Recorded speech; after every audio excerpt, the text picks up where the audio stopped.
I spent $30 on a stack of used DVDs this month, and I realize how that sounds. Some of you are already heading to the comment section, but hear me out. First of all, it was Father's Day, so I'm going to take a pass for that, thank you. And secondly, that $30 was the alternative to something much worse. And I'm here to show you what that alternative is, and that you can be justified sometimes in buying physical media yourself. Modern technology has been engineered to make spending feel like nothing.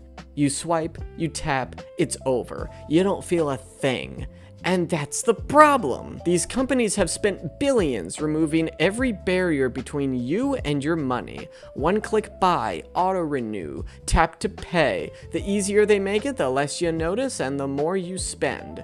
It's not an accident. It is by design. I started thinking about this more after reading about a group of teenagers in Brooklyn. They call themselves the Luddite Club. They meet up every Sunday in Prospect Park. No phones. They just talk and make things like crafts. They sound like weird people. One of them, a kid named Jameson, said he looked at his screen time during the pandemic and realized he was spending more than half of the day on his phone. So he got a flip phone. Let me make this clear in case it hasn't been made clear yet. We're talking about a teenager in the 2020s voluntarily choosing a flip phone over a smartphone. That being said, this isn't about nostalgia. How can it be?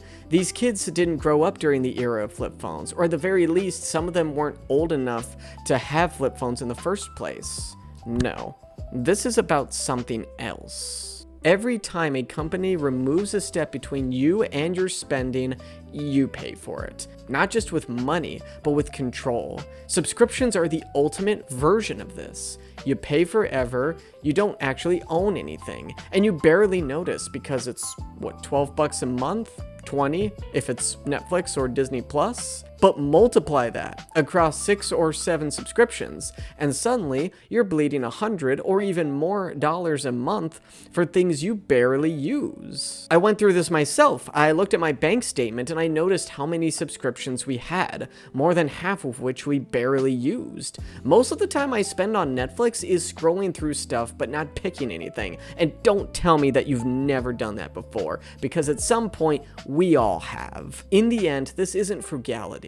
This is just us sleeping at the wheel, and it's time to wake up. So the alternative I've been trying is physical media.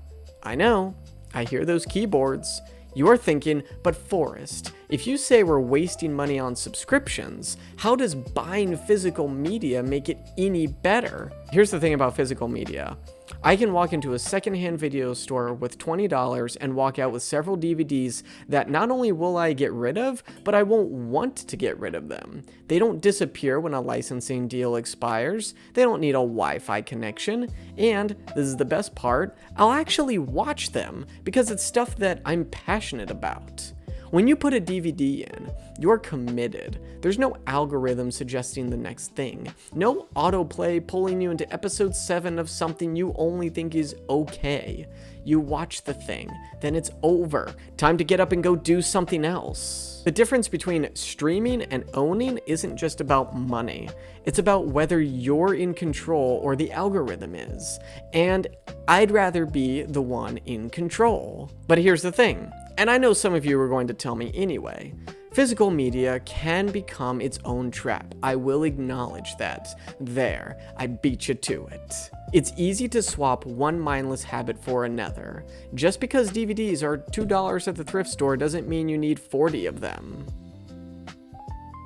Some of these were gifts. Make every purchase a conscious decision. And here's something interesting. When you actually have to get up, go somewhere, pick something up, and pay for it, you find yourself saying no way more often than you say yes. That's the friction working. It's not about spending less for the sake of spending less. It's about spending on things you actually value and nothing else. The money side matters, but what friction does for your mind is also important. I used to spend the last hour before bed scrolling. Facebook Reels, TikToks, you name it, just watching my thumb move on its own, and I'd go to sleep feeling stirred up, not relaxed, not ready to rest, if anything, restless.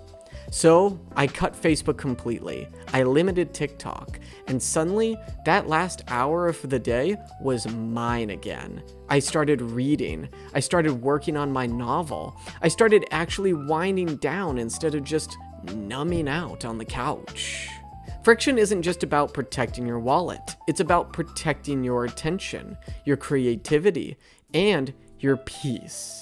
What we don't think about often enough is that the algorithm doesn't get to decide what your attention is worth. You do, but you have to build something to protect it. So what can that building look like exactly? Allow me to explain what this looks like in practice. Because I'm not saying throw your smartphone in a river, although I'm not going to yell at you if you do. I'm saying build a few speed bumps. First speed bump being the friction audit. Go through your bank statement. Look at every subscription, every autopay, and ask yourself, have I used this in the last 30 days? If the answer is no, or if you forgot it even exists, then cut it. Just don't cut your electricity bill. We don't think about that very much, but we do use that every day. Second, pick one physical format. Books, DVDs, vinyl, whatever you actually enjoy, whatever you have a passion in. Not because it'll save the world, but because it puts a decision between you and consumption. You can't impulse buy a DVD at 2 a.m. the way that you can rent a movie on Amazon. Okay, I guess you can impulse buy a DVD if you're on Amazon, but that's another thing. You still have to want it enough to get it. Third, give yourself a limit. I let myself buy a few used DVDs a month. Sometimes, I'll be honest, sometimes nothing at all. It just depends on what the budget goals are at the time or what the savings goals are. But that's it. Not because I'm cheap, though an argument can be made that I am, but because I want each one to matter. A small collection of things that you actually value is worth more than unlimited access to everything you don't.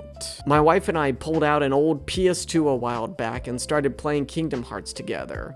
No updates, no subscriptions required, no microtransactions, just a game we owned, on a console we owned, in an evening that was ours. That one-time purchase has brought me more joy and more memories than months of streaming ever did. The economy today is not the economy of 2019. Most people know that already. They just don't want to accept it. But we should, we have to, because once we accept reality, we can focus on the things that we can control.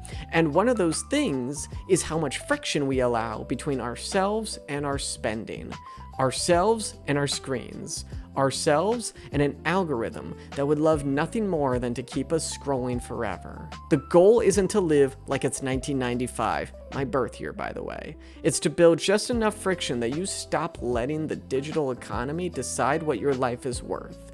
Because they don't. You do. If you enjoy this type of stuff, I do talk more about the trend where Gen Z is gravitating more and more towards old tech, pre-digital stuff in this video here. You can also subscribe to my channel for more content about financial peace, frugality, and simple living.